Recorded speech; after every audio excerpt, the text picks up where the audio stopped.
안녕하십니까. 조선일보 경제부의 박사기자 방해철입니다. 오늘은 위클리 비즈와 함께 글로벌 경제 주요 이슈를 다뤄보는 시간을 갖도록 하겠습니다. 안녕하세요. 이번에 미국 경기 침체 논란 관련 기사를 작성한 김지섭 기자입니다.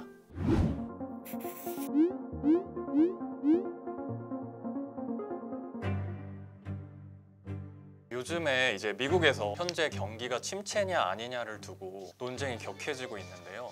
평소 같으면 무조건 침체다라고 볼 만한 시그널들이 계속해서 나오고 있거든요. 그런데 다른 한편에서는 경기 호황때나 볼 법한 지표들이 나오고 있어요. 이렇다 보니까 어떤 지표를 더 중점적으로 보는지에 따라서 서로 다른 얘기를 하고 있는 거거든요. 이건 분명 경기 침체이거나 침체의 초입에 들어가는 상황이다, 이렇게 보시는 분들도 계시고, 무슨 소리냐, 여기를 보면 경기가 이렇게 좋은데 이걸 어떻게 침체라고 할 수 있냐, 뭐 이런 서로 상반된 의견이 지금 맞서고 있는 그런 상황이라고 보시면 됩니다.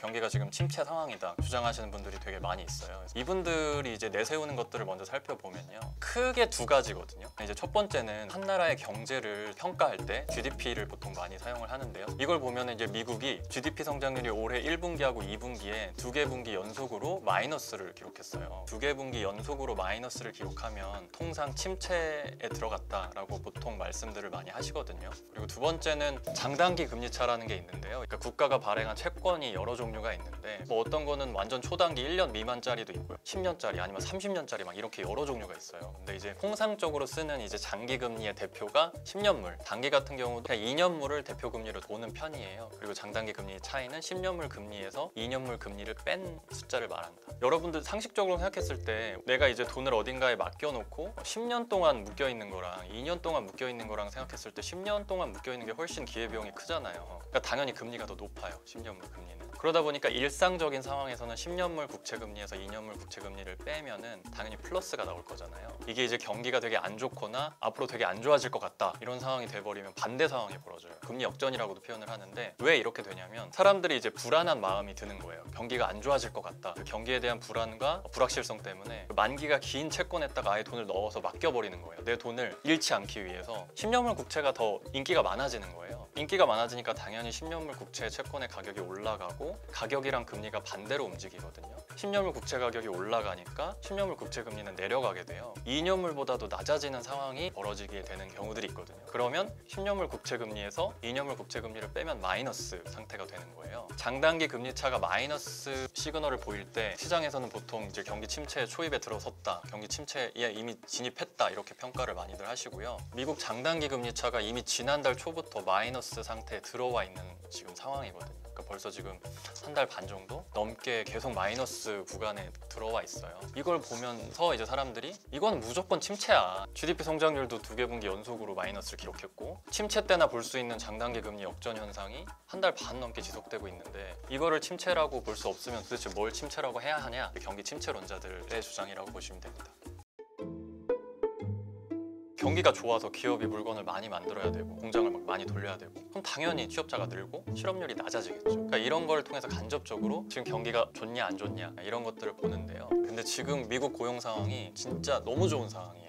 어떤 정도냐면 비농업 취업자 수라는 통계가 있거든요. 농업 인구를 제외한 서비스업, 제조업, 여러 가지 산업들이 있잖아요. 취업자가 얼마나 늘어났냐를 계속 월간 단위로 보는 지표가 있어요. 그러니까 작년 7월보다 52만 8천 명이나 늘어났어요. 이게 그러니까 시장에서 예상한 숫자가 있었는데 그게 25만 명이었거든요. 근데 이게 거의 2배, 상상할 수도 없는 숫자가 또 엄청 높게 나온 거예요. 근데 이게 이번 달만 그런 게 아니라 미국 고용이 지금 올해 들어서 계속 이렇게 좋아요. 추세도 계속 약간 올라가는 모습도 보이고 절대 꺾이지 않고 있거든요. 실업률도 너무 좋아요. 지금 올해 3월, 4월, 5월, 6월 이 4개월 동안 3.6%를 기록했거든요. 이건 뭐 거의 몇십 년 만에 제일 낮은 수준으로 낮은 거고요. 7월 달에는 심지어 3.5%까지 떨어졌어요. 그러니까 지금 취업자 수랑 실업률이 너무 좋잖아요. 너 일할 수 있어? 그럼 뭐 약간 그냥 이런 상황이라고 보시면 되거든요. 하나 더 말씀을 드리면 일자리만 늘어나는 게 아니라 심지어 임금까지 오르고 있어요. 이 시간당 임금 통계가 있어요. 5월, 6월, 7월이 3개월 연속으로 늘었어요. 그러니까 일자리도 이렇게 많이 늘어났는데 임금까지 늘어나고 있는 상황.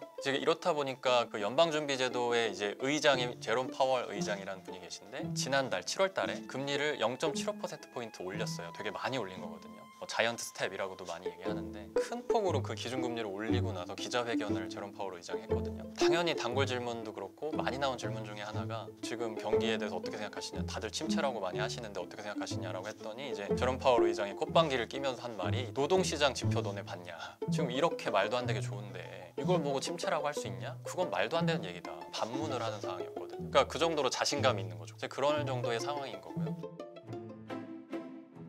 이러한 주장에 대해서 경기 침체론자들은 또 태클을 걸어요. 니네 또 괜히 약 팔지 마라. 취업자 수 좋다고 얘기했잖아요. 근데 그거에 대해서 일반적인 비농업 취업자 수 통계는 기업체를 대상으로 직원 수가 몇 명이고 몇 명 뽑았고 이런 거를 조사를 하거든요. 근데 그거 말고 미국에서 직접 가정에 방문을 해서 취업 상태를 조사하는 통계도 있어요. 기존의 비농업 취업자 수에 들어가지 않는 숫자들이 되게 많이 들어가요. 농장을 하고 있는 분들, 그리고 자영업자들, 같은 가족인데 월급을 안 받고 일을 도와주시는 분들 계시잖아요. 이런 분들 통계가 다 이제 잡히고 조사를 할 수가 있어요.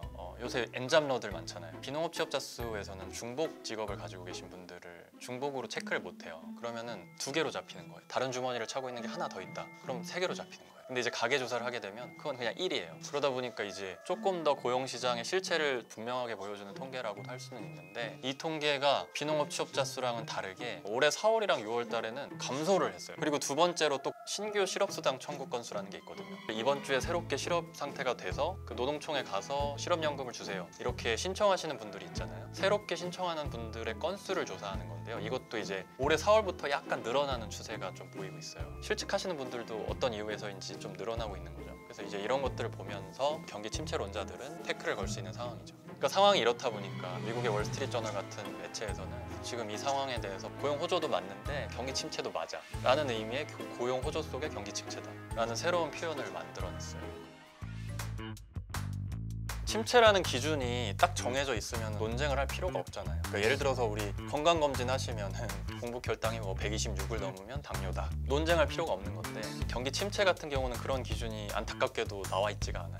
그리고 이제 미국에서 공식적으로 경기 침체냐 경기 팽창이냐 판정해주는 기관이 있어요. 전미경제연구소라고 NBER이라고 하거든요, 줄여서. NBER이 경기 침체다라고 판정을 내리는 시점이 뭐 한 달 만에, 2달 만에 나오는 것도 아니에요. 그러니까 경기 침체 상황이 벌어지고 나서 한참 있다가 그때가 경기 침체였어 라고 뒤늦게 통보를 하는 거예요. NBR도 이럴 수밖에 없는 게 굉장히 많은 여러 가지 경제 지표들을 일일이 보면서 거기 위원들이 토론을 하는 거죠. 이 시간이 7, 8개월 걸리는 거예요. 홈페이지 같은 데 가보시면은 이 사람들이 경기 침체에 대해서 어떤 정의를 내리고 있거든요. 경제 활동의 현저한 감소가 경제 전반에 퍼지고 수개월간 이어질 때. 더 헷갈리시지 않나요? 현저한이라는 표현도 그렇고 전반이 어디까지인가요? 경제 전반이 여기까지인가요? 아니면 여기까지인가요? 모르잖아요. 퍼지는 건 또 뭐 어디까지 퍼진다는 얘기를 하는 건지. 그리고 수개월이라는 표현도 웃기잖아요. 2개월도 수개월이고 10개월도 수개월인데, 그러니까 사람들이 계속 서로 다른 얘기들을 하는 거예요.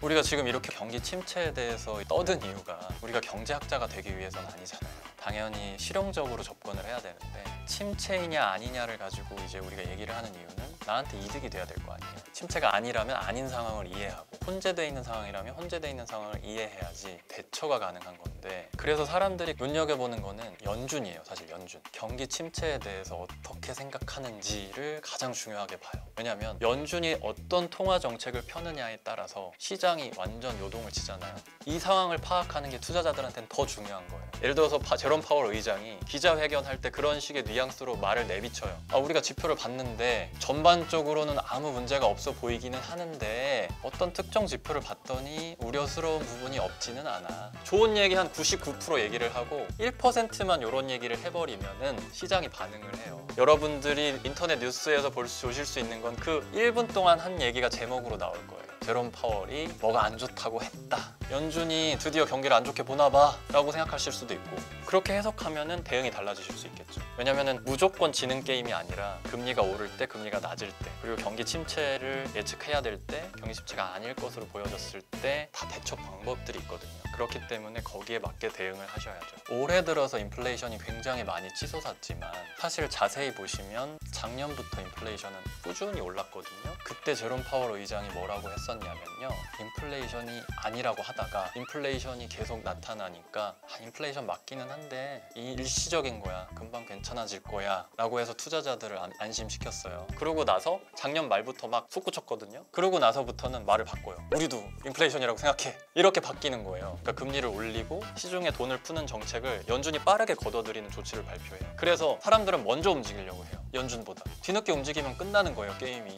그러다 보니까 연준이 갑자기 태도를 바꿨잖아요. 지금도 똑같아요. 경기 침체 아니다라고 하죠. 계속 아니다라고 하죠. 아니다라고 하지만 어느 순간 침체 맞아 라고 할 수 있는 거예요. 그러면 그때 가면 늦는 거예요, 여러분이. 그래서 여러분들은 더 빨리 움직이셔야 되고요. 사실 7월달 기조회견에도 있었어요. 사실 파월 의장이 좋은 얘기만 계속 하다가 이런 얘기를 아주 살짝 했어요. 경기가 둔화될 수 있지만 침체에 빠지진 않을 거야. 이것도 약간 좀 느낌 싸하지 않으세요? 그 다음이 약간 더 무서워요. 뭐라고 했냐면 침체를 피할 수 있는 길이 좁아지고 있는 건 사실이야 라고 얘기했어요. 그러면은 저런 발언이 있고 나면은 저거에 대해서 시장이 해석을 과도하게 해요. 굉장히 예민하게. 그래서 바로 반응이 나타나고요. 채권시장, 주식시장 요동을 치게 돼요. 저런 발언들 하나하나 때문에. 근데 여러분들이 뭐 무슨 생업에 종사하고 계신데 제롬 파월 의장 스토커도 아니고 일일이 발언을 찾아보실 수가 없잖아요. 그러니까 이제 뉴스도 보셔야 되고 저희 채널도 와서 저희가 이렇게 썰을 풀어드리는 것도 들으시면서 상황을 좀 파악하시면서 투자의 중심을 잡아가시는 그 맥락을 파악하는 데 도움이 되셨으면 좋겠습니다.